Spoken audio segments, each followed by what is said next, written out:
ヒーローになる。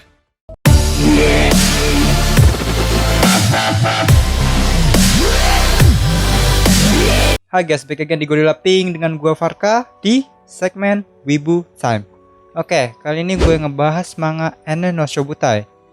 Yang gue bahas ini adalah kemungkinan yang akan terjadi di season 3-nya nanti. Jadi gue bakal ngebahas manganya ini yang dari awal itu dari sambungan season 2-nya. Di manganya itu sambungannya dari chapter 175. Nah, di sini gue bakal ngebahasnya dari chapter 175 sampai 177. Seperti biasa, sebelum ke pembahasannya, you know lah harus ngapain ya kan. Jadi tanpa banyak bacot lagi, langsung aja ke videonya.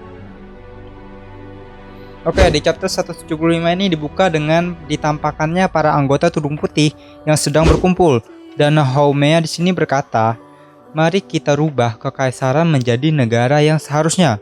Dan show juga ditampakkan di panel ini. Nah, setelah itu panel pun berganti. Kita diperlihatkan Karim dan Lee sedang mengenang kebersamaannya dengan Rekka dan berbincang kenapa Rekka bisa menjadi salah satu anggota dari Tudung Putih. Tak lama kemudian, utusan dari Kapten Burns memanggil mereka berdua. Alasan mereka dipanggil adalah untuk menghadap kepada Yang Mulia. Setelah mereka memasuki ruangan Yang Mulia, mereka dikejutkan dengan adanya anggota Tudung Putih di sana. Sontak Kapten Burns dan juga anggotanya terkejut dan bersiap untuk menyerang. Dan disitulah akhir dari panel manga chapter 175 ini. Oke, kita lanjut ke chapter 176. Di chapter sebelumnya, Burns itu sudah bersiap ya untuk menyerang dan Carrion pun langsung sigap dan menyuruh Haumea untuk pergi ke belakangnya. Tetapi Haumea menolak dan menjelaskan bahwa mereka kesini hanya untuk berbicara kepada mereka dan bukan untuk bertarung. Kapten Burns sempat melirik ke arah Shaw dan menduga bahwa itu adalah adiknya Shinra.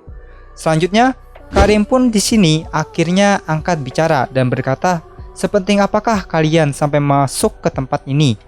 Dengan nada yang keras, setelah itu dilanjutkan oleh Kapten Burns dan berkata, "Jika ingin berbicara, apa yang ingin dibicarakan?"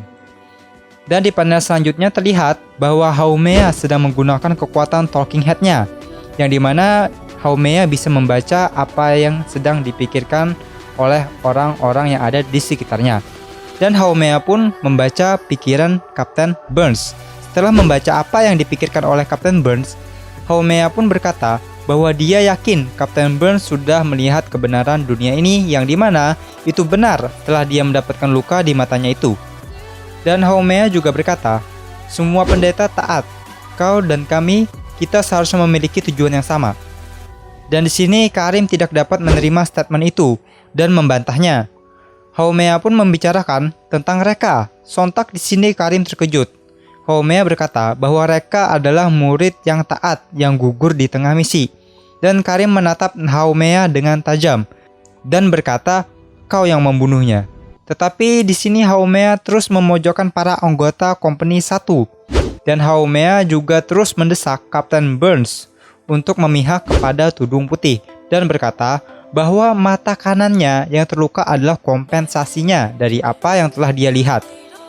Dan Kapten Burns bertanya, "Apa sebenarnya niatmu di balik semua ini?" Dan Haumea pun menjawab, "Bintang air akan menjadi matahari yang baru seperti yang telah dilakukan matahari sebelumnya." Kapten Burns pun langsung memikirkan tentang dewa dan langsung tunduk saat itu juga.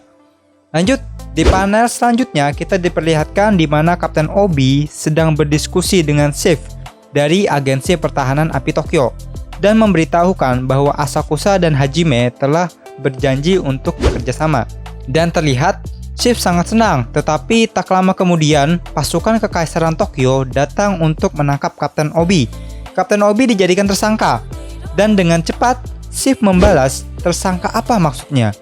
Di sini Kapten Obi menyerahkan diri dan menyuruh Chief untuk memberitahukan tentang kejadian ini kepada Hinawa. Setelah dibawa keluar, Kapten Obi pun dikejutkan kembali dengan adanya anggota Tudung Putih yang sudah menunggunya. Oke, lanjut ke chapter 177. Di chapter ini kita diperlihatkan awal terbentuknya anggota pemadam api 8. Yang pada saat itu hanya terdapat Kapten Obi dan wakilnya yaitu Hinawa. Mereka berdiskusi dan juga membersihkan markas yang baru mereka tempati. Di sini juga kita tahu bahwa Kapten Hinawa itu dulunya adalah seorang tentara. Dan Kapten Obi menanyakannya bagaimana kehidupan setelah keluar dari tentara. Dan Hinawa pun menjawab, tidak ada yang berubah. Di sini Kapten Obi masih tidak tahu banyak tentang Hinawa. Dan bertanya lagi apakah dia mempunyai keluarga, dan Hinawa pun menjawab bahwa dia dibesarkan oleh ayahnya sendiri dan ayahnya telah meninggal setahun yang lalu. Pertanyaan Kapten Obi pun semakin dalam dan menanyakan apakah Hinawa memiliki kekasih, dan Hinawa menjawab tidak ada, dan dia pun juga tidak tertarik dengan hal yang seperti itu. Lanjut, Kapten Obi menanyakan tentang apakah Hinawa serius ingin bergabung dengan anggota pemadam 8 ini. Hinawa pun membalas, dia tidak berpikir bahwa anggota 8 ini aneh. Dan di panel selanjutnya Hinawa bertanya, apakah Obi tidak khawatir dengan Company 8 ini karena Company 8 ditugaskan untuk memeriksa company yang lain. Apakah hal itu tidak membuat Obi khawatir? Dan Obi pun menjawab, dari apa yang terjadi, Kekaisaran mungkin menganggap mereka sebagai pengkhianat. Dan hal ini sudah terjadi dan dapat kita lihat di chapter sebelumnya. Panel beralih. Hinawa sudah memberitahukan keadaan Kapten Obi kepada para anggota Company 8. Hinawa juga memberitahukan bahwa Kekaisaran bekerja sama dengan Tudung Putih atau White Clads. Semua anggota Company 8 menanyakan kenapa Kekaisaran bisa bekerja sama dengan White Clads. Hinawa pun berkata, bagaimana White Clads bisa bekerja sama dan bisa masuk ke dalam negara, itu masih menjadi sebuah misteri. Tapi, satu hal yang bisa mereka asumsikan, yaitu tujuan White Clads. Bekerja sama dengan Kekaisaran adalah untuk menangkap Shinra dan Adora Burst-nya. Di sini diperlihatkan juga tingkah konyol Arthur, dan berkata bahwa dia rela mengorbankan Shinra untuk menyelamatkan Kapten Obi. Hinawa pun menjawab dengan tegas, bahwa Company 8 tidak akan menjual anggotanya. Dan itu adalah perkataan dari Kapten Obi yang selalu diingatnya. Lanjut, Victor Lee berkata bahwa dia memiliki persiapan untuk menyelamatkan Kapten.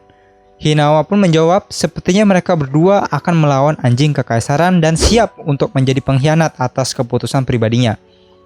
Jadi dia memberitahukan bahwa jika mereka ingin tinggal silahkan karena dia bukanlah letnan jika dia seorang pengkhianat.